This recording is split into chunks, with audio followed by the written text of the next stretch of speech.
I'm currently facing a difficult situation that revolves around my family's expectations and financial disagreements within my marriage. It seems that my chance to inherit what I rightfully deserve is fading, overshadowed by my husband and his mother's relentless chase for wealth in our marriage. You might think that inheriting something from your own family would be straightforward, but for me, it's becoming a distant dream. Both my husband and his mother are intensely focused on money, their greed reaching the point where they even lay claim to my late father's hard-earned legacy, a thought that I find absolutely unforgivable. Every day, my resolve only grows stronger. I am determined not to give in to their excessive greed. Let me introduce myself. I am Diana, a 40-year-old woman who has been navigating through a 14-year marriage, juggling family duties and a demanding job. My husband, Henry, 42, works at a supermarket near the station, a place where our lives first intersected during my university days. We started dating casually when I was working part-time at that very supermarket, eventually getting married when I was 23. Our family now includes our son, Liam, who has just started his university journey this spring. While I am committed to fulfilling my responsibilities, there is a troubling undercurrent in my life: Henry's reckless spending habits. Although he has the right to spend our hard-earned money, his constant demands for more funds combined with a lack of transparency have only made our financial situation worse. When it comes to financial discussions, especially in front of his parents, the atmosphere turns into a battleground. My stand against their endless demands often leads to strong opposition from them. Tensions always seem to rise when my son Liam's grandparents visit, a sentiment Liam wholeheartedly shares, often choosing to stay away when they come around. However, Liam recently dropped a bombshell that added even more stress to an already strained situation. He caught his father being unfaithful. This revelation left me more heartbroken than furious, yet Liam's support gave me the strength to consider confronting my husband before making any major decisions. As I was gathering my thoughts on how to address this delicate issue, an unexpected situation arose.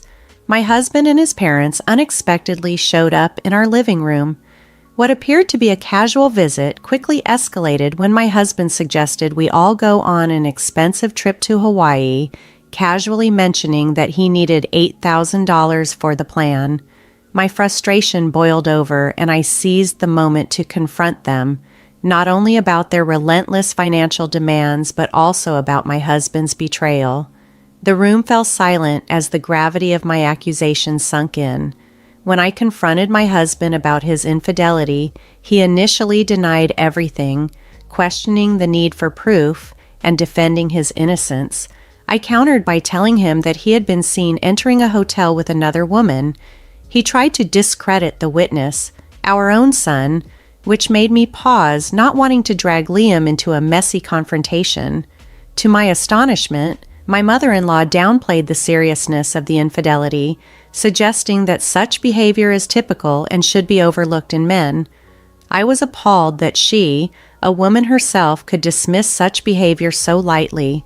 Despite the emotional turmoil, the conversation quickly turned back to their financial request for the Hawaii trip, as if the personal betrayal was just a minor distraction.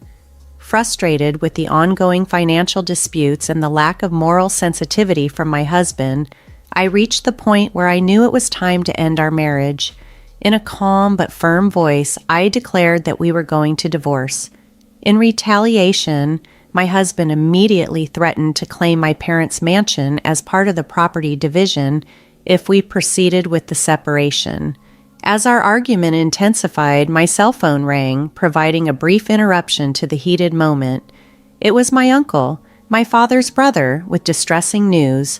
My father had collapsed and was unconscious, rushed to the hospital by ambulance.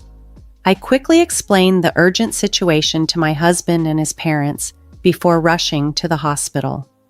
Upon arrival, I was relieved that my father was stable, though not in the best of health. At 62, he had spent his life dedicated to our family business, working tirelessly to ensure we had a comfortable life. The news of his sudden health crisis deeply shook me, forcing me to consider his irreplaceable role in my life. A few days later, my father regained consciousness, which alleviated some of my immediate worries. During a visit with my son Liam, we shared a moment filled with both relief and concern. However, a subsequent call from the doctor confirmed the severity of my father's condition, exacerbated by years of overwork. Tragically, he passed away not long after, and I was enveloped in grief. Throughout this challenging time, Liam remained my steadfast source of support.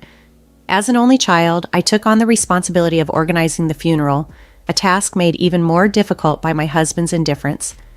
At the funeral, my in-laws showed up, superficially expressing admiration for the family home and displaying a tactless curiosity about its value.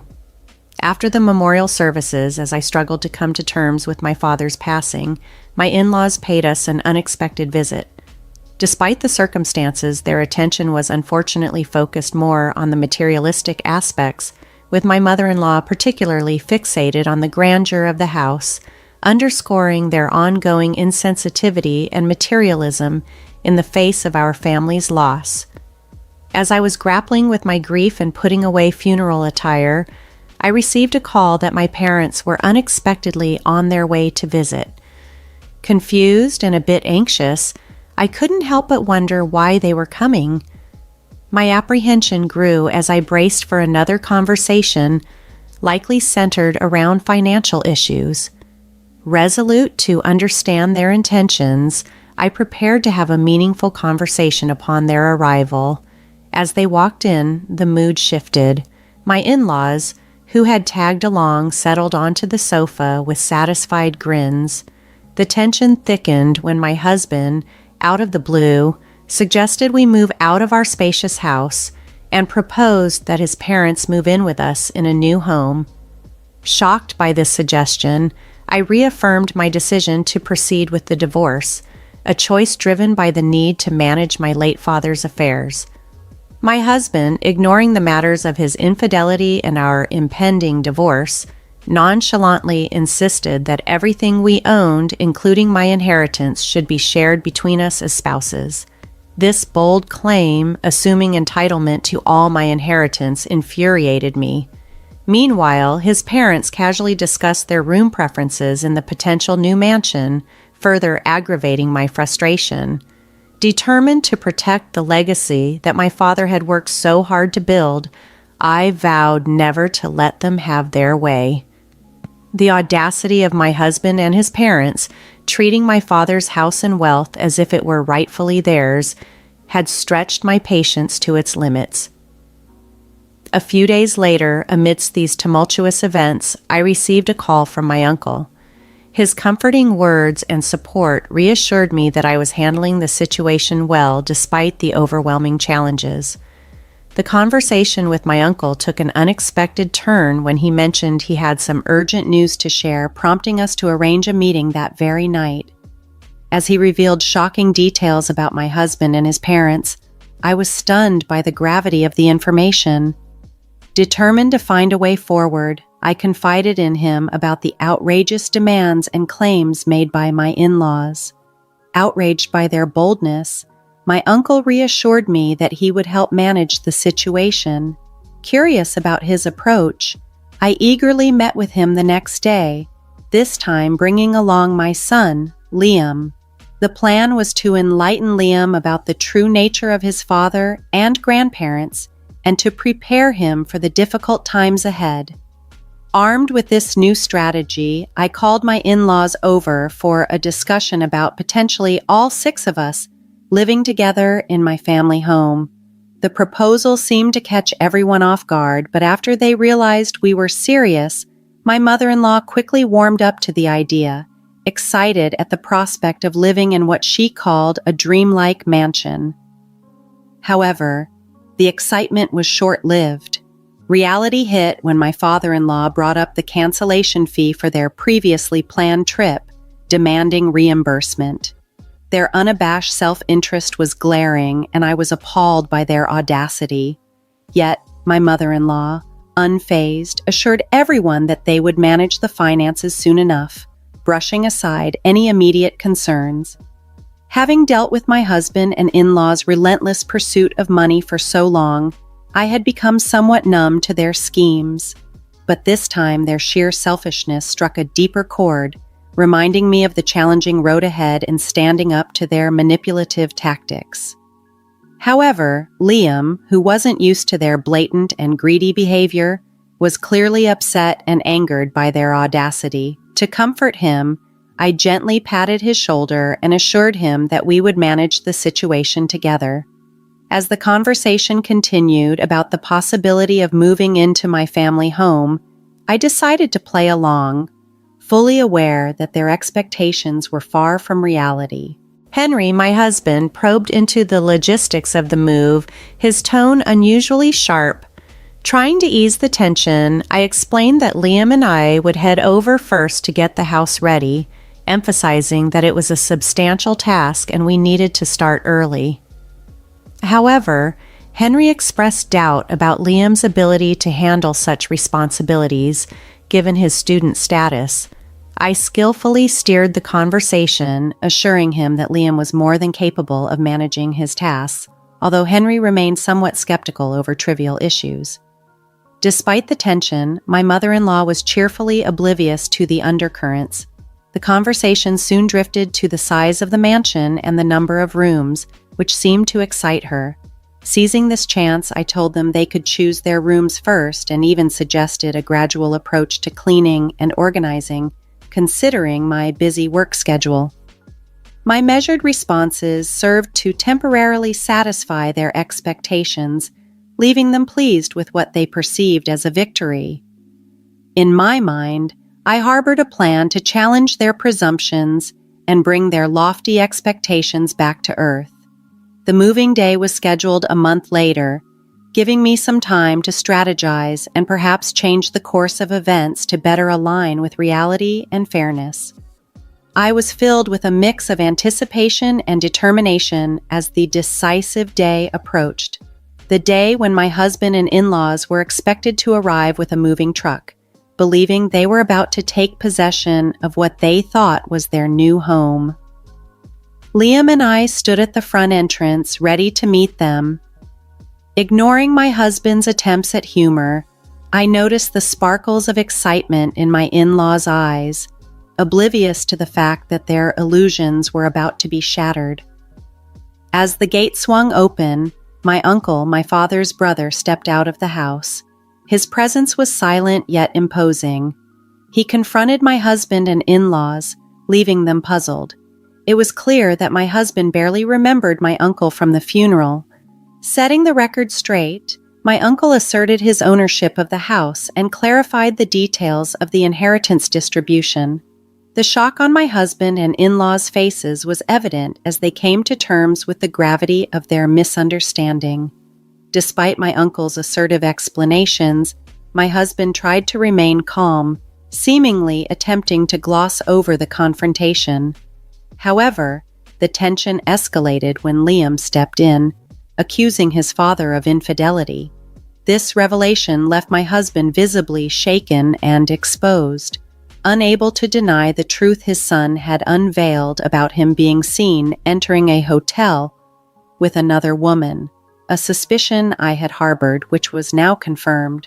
When confronted, my husband adamantly denied the accusations, refusing to admit to his wrongdoings. Liam, distressed by his father's actions and their impact on our family, urged his father to leave our lives for good. Despite this emotional plea, my in-laws were still primarily focused on financial matters, insisting on a formal division of property. Their relentless pursuit of financial gain starkly contrasted with the emotional turmoil our family was experiencing, highlighting their indifference to the personal pain they were causing. When my in-laws declared that they had given up their apartment and quit their jobs to indulge in a leisurely life at what they assumed would be the family mansion, I was left utterly astonished. It was even more shocking when they disclosed that both my husband and father-in-law had resigned from their jobs, planning to rely solely on what they believed would be their share of my father's inheritance. bewildered by their rash decisions and presumptuous expectations, I stood firm, asserting my rightful claim as my father's child and anticipating a fair division of his substantial property. Fortunately, my uncle, who is also a lawyer, stepped in to manage the legal aspects. He revealed my husband's infidelity, backed by solid evidence gathered from a month-long investigation. This disclosure stunned my husband and his parents, making them finally realize the gravity of their miscalculations. With my uncle's guidance, I informed them that any further discussions would need to be handled legally and demanded that they never contact me again. Despite a brief hostile look from my husband, they left without further incident, and I expressed deep gratitude to my uncle for his crucial support. Following the legal proceedings, my son Liam and I moved into the family home, fulfilling the wishes of my father and grandfather. I felt a profound sense of gratitude for this opportunity to live in a house filled with cherished memories. Liam, inspired by his uncle's example, dedicated himself to his studies with the goal of becoming a successful lawyer. Meanwhile, my ex-husband and his parents faced tough times struggling to find new jobs and settling into an old apartment. The repercussions of their actions began to unfold as my ex-husband, now financially strained, reached out for help. However, having completely severed ties, I declined to provide any financial support, reinforcing our estrangement. As my ex-husband tried to adjust to his new reality with part-time and day jobs, their earlier scheme to finance a non-existent luxury trip unraveled further, exposing the extent of their deceit. Relieved of these burdens, I focused on my career, eagerly looking forward to seeing Liam graduate from college, proud of overcoming such significant challenges and starting anew.